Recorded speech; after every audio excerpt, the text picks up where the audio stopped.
Hello, and welcome to the first Reteach video. This one is on names, symbols, and charges. You're watching this because from your work, it looked like you needed help either finding the name of things, or that you needed help finding the symbol and charge for something. So first, let's talk about where you can find the symbol and charge.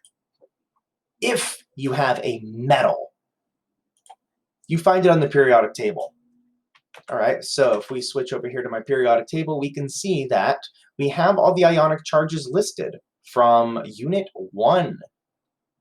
We did those. So if I'm given aluminum, I can find aluminum. I could go up and see that it is a 3 positive charge. If it's a transition metal name, I still find the symbol in the periodic table. That would be down here in the middle here. For instance, CO is cobalt. But the charge of the ion would be in the Roman numeral that is part of the name. For instance, cobalt, Roman numeral 3, would be a cobalt ion with a positive 3 charge. If the name ends in "ide," with some exceptions, it is what we are calling a normal ion. So you just go to the periodic table as normal. So for instance, if I give you oxide, okay, well that's going to be the oxygen, 2 minus ion. Fluoride is going to be fluorine, 1 minus ion.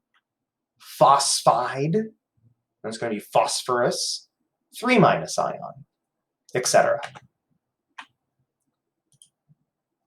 Now, if you have a name that ends in something like "ate" or "ite," or you just can't find it on the periodic table, nothing fits quite right, well, chances are it's a polyatomic ion. So instead of going to the periodic table of the elements, you go to the list of polyatomic ions.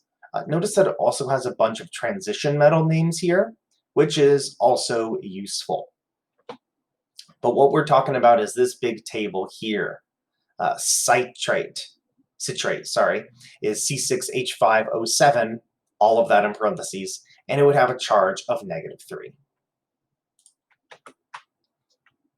All right, let's see some examples of this. Aluminum, all right.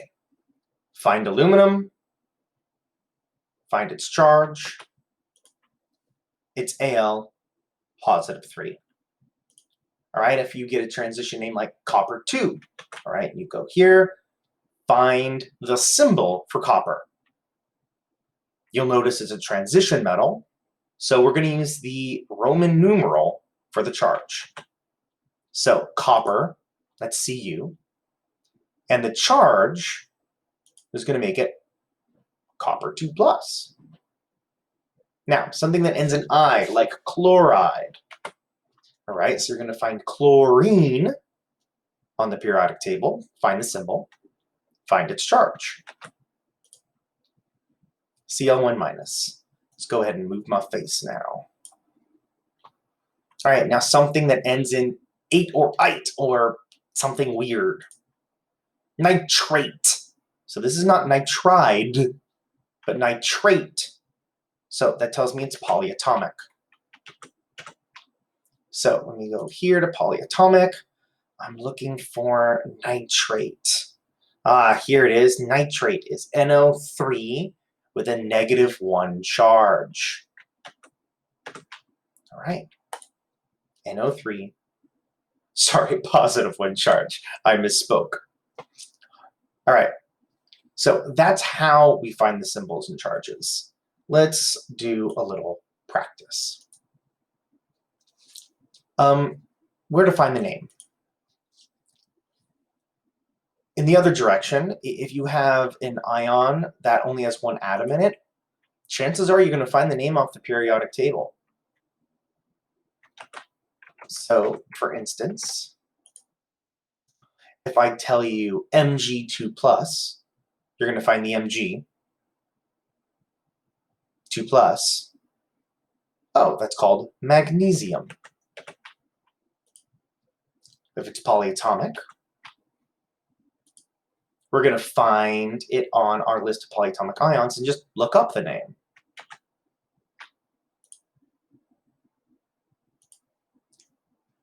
If it's a one-atom ion, but it's a transition metal, well, you still just go to the periodic table.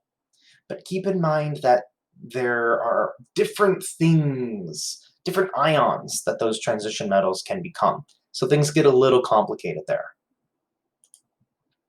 For the transition metals, at least most of them, we're going to put the charge in parentheses because they can make multiple ions. You can always check that here on the left. Zinc and silver are exceptions to that rule. Zinc is only ever 2+, so we never call it zinc 2. Silver is only ever 1+, so we never call it silver 1. But all of the other transition metals follow that basic pattern. All right, so Mg2+, as I said before,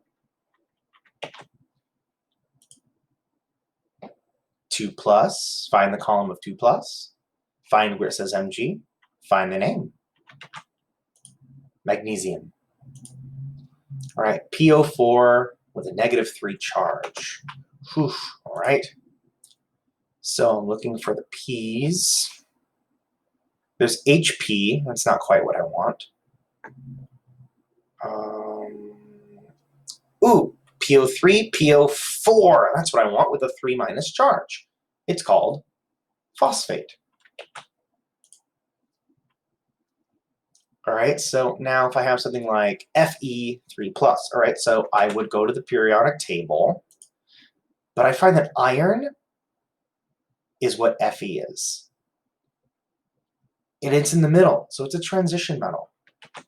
So it's called iron, but more specifically, I have to use the Roman numerals. This is iron 3. All right, now we're ready for that practice. Please find me the ion symbol and charge for nitride. Here we go. How about nitrate?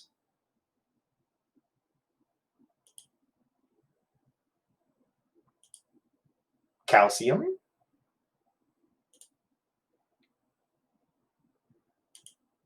Iron 2. Iron 3.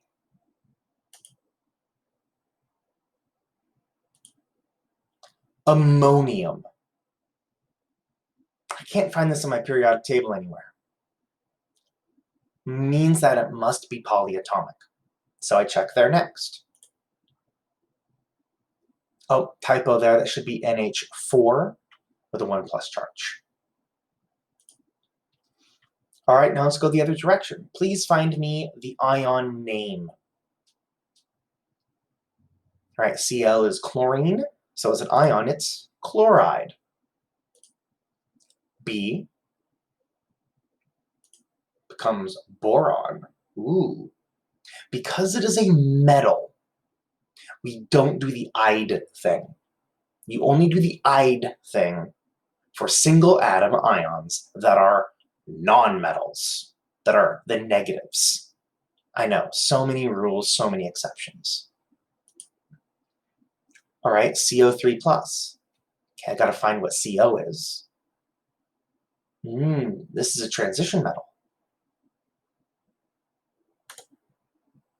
Cobalt 3. The 3 is because it's a +3 ion. This one's clearly polyatomic. Hydroxide.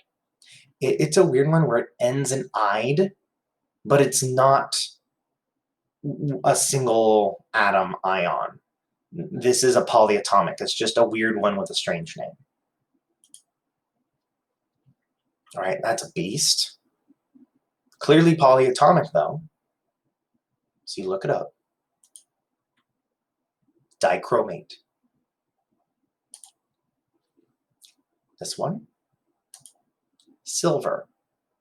Even though it's a transition metal, we don't call it silver 1 because silver and zinc are the exceptions to that rule. They only make one ion.